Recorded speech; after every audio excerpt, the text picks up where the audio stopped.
As Ethic falls, she remembers. She remembers the world before they unearthed the crystal. She remembers the glee she felt when she built her first robot. But mostly, she remembers the friends she's made these last few days. Courageous Adila and her resistance movement. Octavia's sacrifice to keep the guards distracted. Lemma and her idealistic drive to cure everyone. And Hedge, her creation, her responsibility, her failure, her betrayer. Hedge, who convinced her to collect the 3 nodes that she never actually needed. For Ethic remembers how to operate the world machine. If only she could get a second chance at it.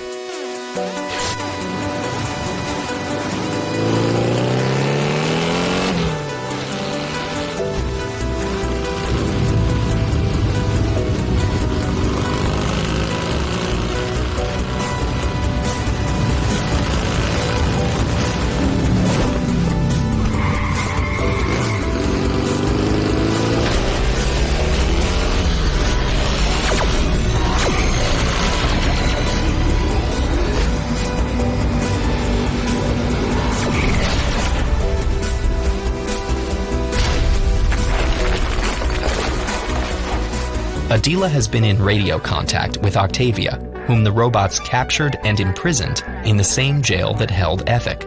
Ethic explains that Hedge has manipulated them all, and will now try to break down the Brad barrier and cover the entire world in a giant maze, unless they can stop him. But she has a plan. Ethic herself will go to the crystal at the center of the maze and use its powers to stop Hedge. Meanwhile, Adila and Lemma will do whatever they can to slow Hedge down.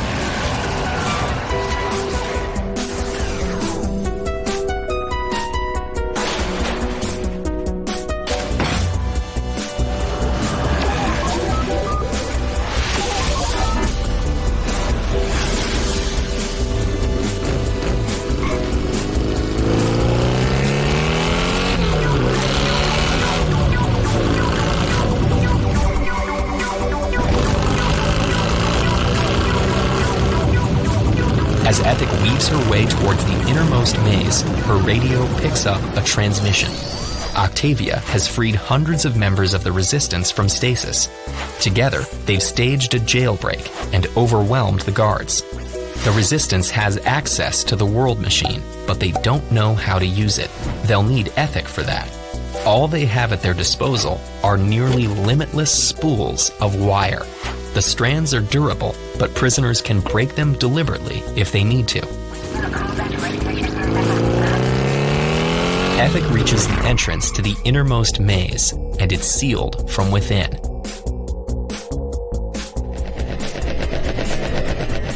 She remembers a few things from when she flew over the maze days earlier. It centers on the crystal. There are many dead ends, but no paths that loop back on themselves.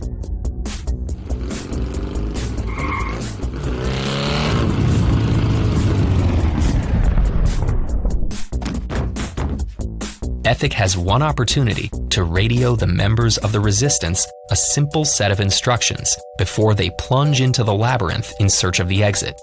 What directions can she give them so they can quickly navigate the maze, open the door, and guide Ethic straight back to the crystal?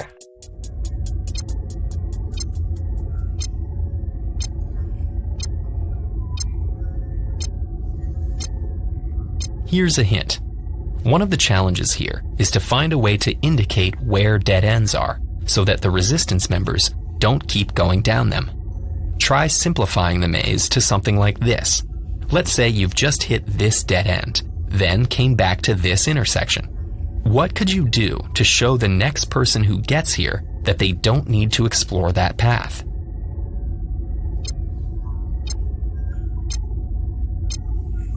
Most programming puzzles involve giving instructions to a single actor so that they can accomplish a goal.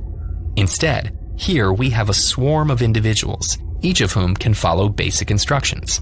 That's unusual in programming, but not unheard of. Researchers are currently experimenting with swarms of small robots to do things like conduct search and rescue missions.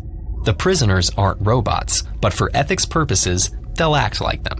and by working together, they can achieve their goal much more efficiently. Because you have a lot of prisoners, you'll want them to cover a lot of ground. This matches up well to a maze mapping technique called a depth-first search. It's called that because it involves going as deeply down a path as possible before going back.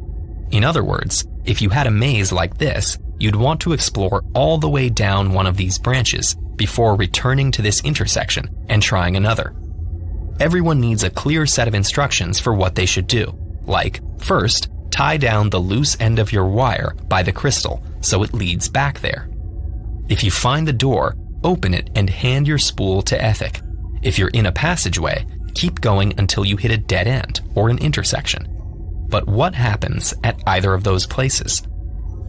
If someone encounters a dead end, they should backtrack to the last intersection, but they also need to mark it so no one wastes time and goes back there. The best tool for that is the wire.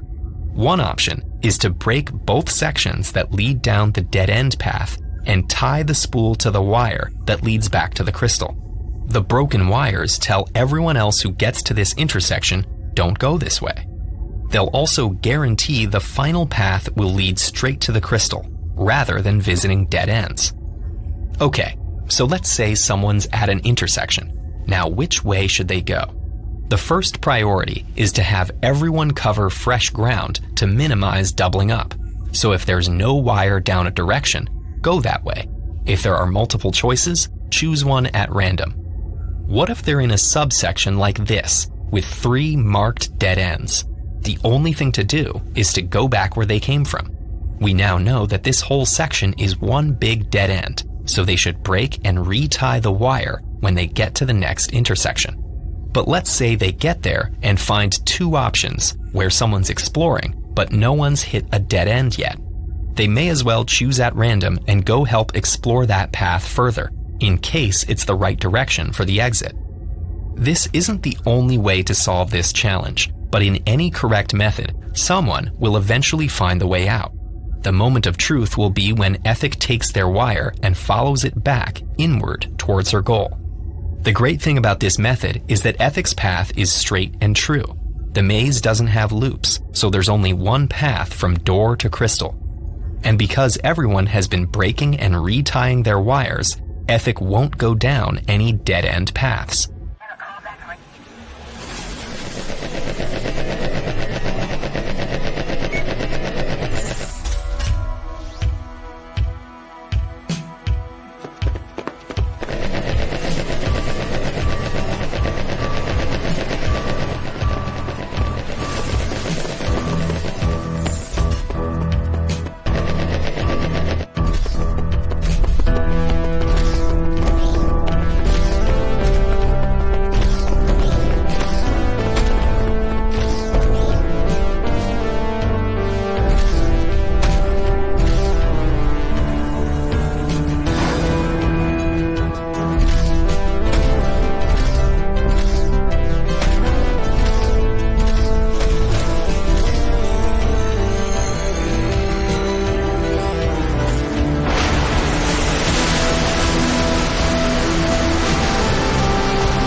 Face to face with her creation, Ethic has a choice. She can destroy Hedge or set things right. All of this destruction was her fault, not Hedge's. It was her oversight that instructed him to build an infinitely large maze. His decisions were misguided, but everything he did to follow his programming. Ethic accesses his core and fixes her error with a single number, the size the maze was supposed to reach.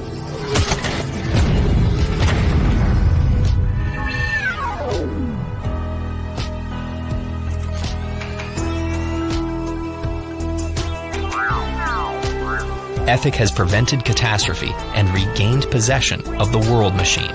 Her work with Adila, Octavia, and Lemma has already started to help people and heal the world's turmoil, but there's much work to be done. With the forgetting food out of their systems, the people will become themselves again. They'll regain their will to create and progress. They'll be free to break down the walls they've built between each other, and they may come to approach their future with a little less greed and a little more ethic.